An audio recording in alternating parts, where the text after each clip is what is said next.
gospel made me think of, secular entertainment made me think of the gospel list is long enough to do it, so let's do it.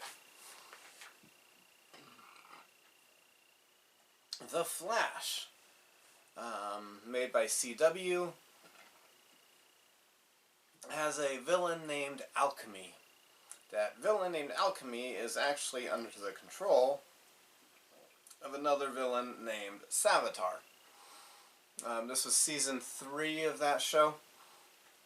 Julian Albert is the secret identity of Alchemy. His motivation for starting to work for the bad guy is what I want to focus on for this. His sister had died, and he was sad about that. And he was promised by the supervillain that if he would work for the supervillain, that he would get to see his sister again. Cisco had a brother who died, and the way the supervillain got out was he was stuck in a little box, shoebox-sized box. But if you could get somebody to open the box, then he would be out and free. He got Francisco to open the box because of wanting to see his brother and be with his brother again. All these people, if they would just know the gospel of Jesus Christ, would not have felt tempted by the supervillain, because we do not stop existing when we die. Our spirit still exists. It goes to a place and wait the resurrection. So your loved ones, you will get to meet up with them there. And you can have eternal families. Of course, you must do it God's way, the way God says. You don't get to boss God around on this, because God's the boss, not you.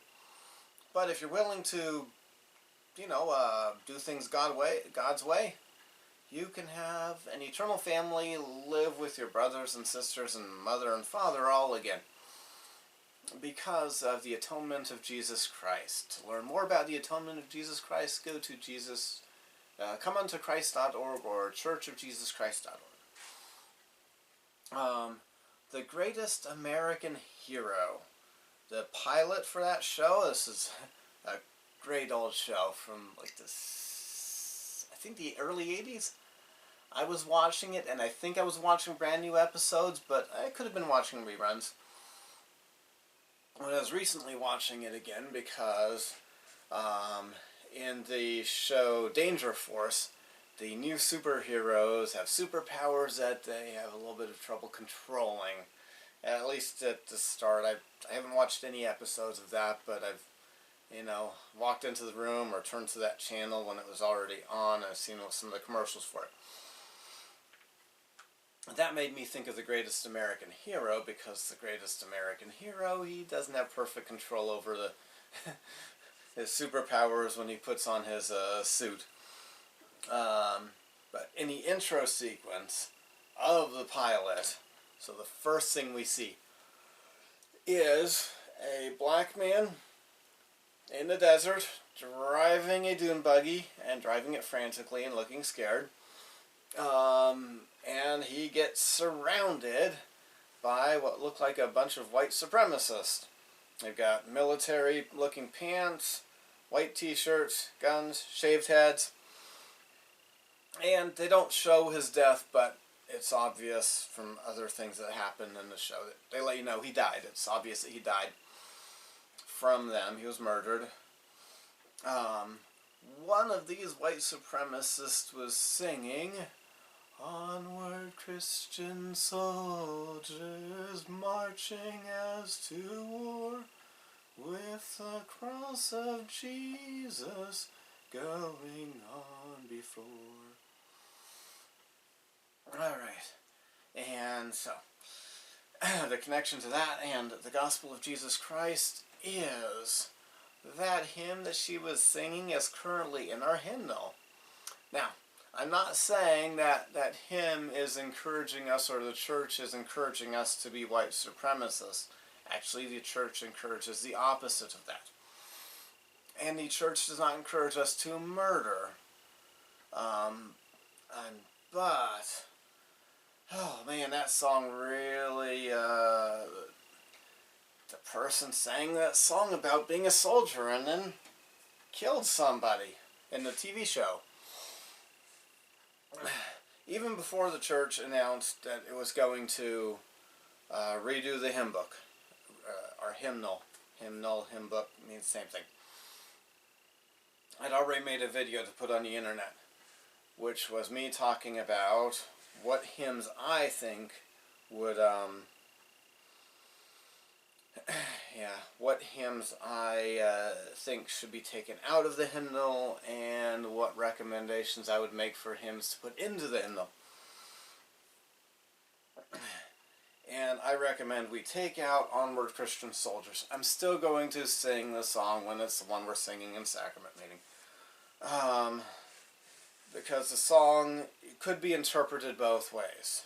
It could be interpreted peacefully to just be a soldier for Christ, in that you obey the commandments, you deny yourself of all ungodliness, and you fight against sin. But since it could be interpreted, anyway, the church announced we're doing a new hymnal, and they asked for recommendations, and I made my recommendations. I chimed in. Alright, so that's how that show made me think of the gospel. They're using the same hymnal that's in our hymn book that I think we should take out because it could be interpreted violently like the bad guys in the TV show were interpreting it. It's not crystal clear bad. It could be interpreted both ways, but I think it's better if we don't have a hymn in our hymnal that could be interpreted in a bad way. Alright, more from The Flash. Barry Allen proposed to Iris West. That made me think of the law of chastity because they were violating it. I clapped. I literally clapped for joy at the thought of them not living in sin anymore. It would have been better if they would have not moved in together. Now it's like a G or PG rated TV show. It's not on some porn channel, so they don't show the sex.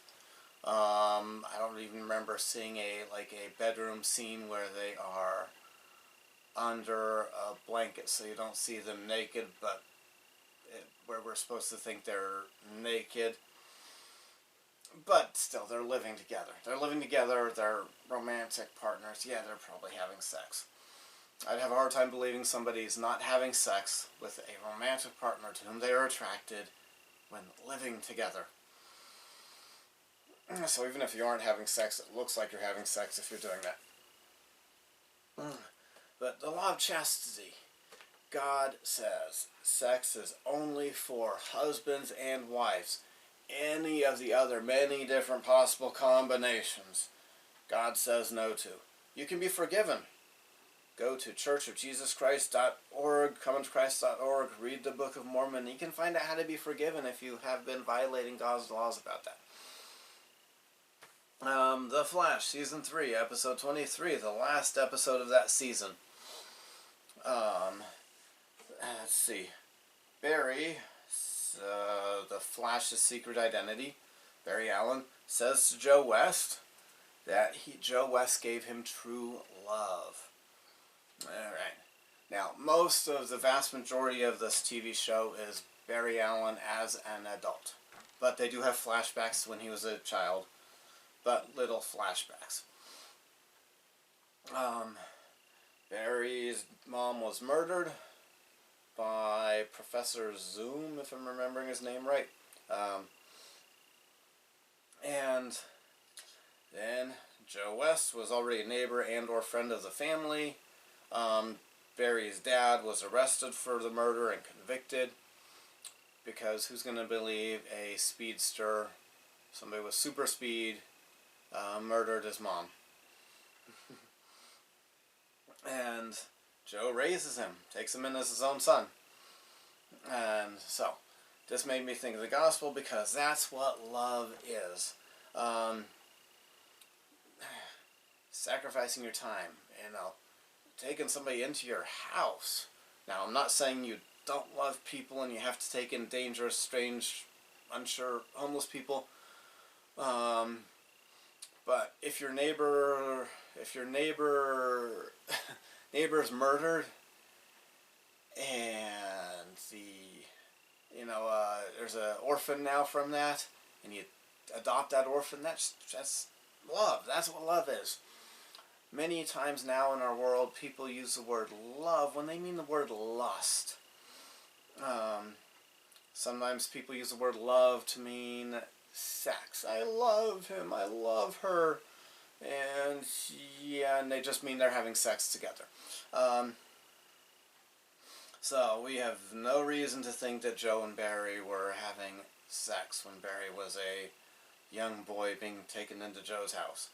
But Joe adopted him, treated him like his own son. And so that is true love. In that same episode, the Flash was in a position where he could have killed the supervillain, Savitar. But he didn't. One side note, one thing that bugs me a little bit about the Flash, sometimes there is a supervillain that has killed people, and the superhero acts like, or just a normal, not supervillain, but a murderer, then the superhero acts like it's so brave and amazing and great to not kill the people. Sometimes somebody does deserve death, and it's not a bad thing to execute somebody who's committed heinous crimes and or plans to commit more heinous crimes. So the supervillain is named Savitar, and the way Barry got into a position where he could have killed him is Savitar had a suit, so he could go fast and be impenetrable. He could, if somebody punched him, it was like punching anybody with armor now. Armor's going to stop it from hurting him. And that suit also had a spike that would come out of the arm. But the Flash figured out how to make the bad guy leave his suit somehow and kick him out of the suit. The bad guy was going to die anyway because they'd changed the course of history so that he was never going to be created, and it just needed to give the Speed Force a little time to catch up to him. So the Flash didn't kill him because he was going to be disintegrating anyway. So the story from the Book of Mormon is not exactly the same, but it is a little bit the same. Enough to make me think of that. Because Ammon was a missionary from the Nephites to the Lamanites. The Nephites were the nation which had the Christians in them. Not every Nephite was a Christian, but any Christians among those two civilizations, the Nephites and the Lamanites, were in the Nephites. And the Lamanites were, deadly enemies. There was like a constant state of war between these civilizations. Even if they weren't in the middle of sending their armies out at that point in history, it wasn't because they were at peace and not getting ready to send the armies out. And so Ammon met a king named Lemhi, converted him to Christianity, and this is about between 60 and 100, about 60 BC. So Lemhi's father was a king, and ordered Lemhi to come to a feast. Lemhi didn't come because he had more important things to do, like getting the other Christians out of a prison that they were in. But they end up meeting on the road, and King Lemhi's father orders King Lemhi to kill the Nephite because he had a strong hatred of Nephites. And King Lemhi refused. So then King Lemhi's father tried to do that himself.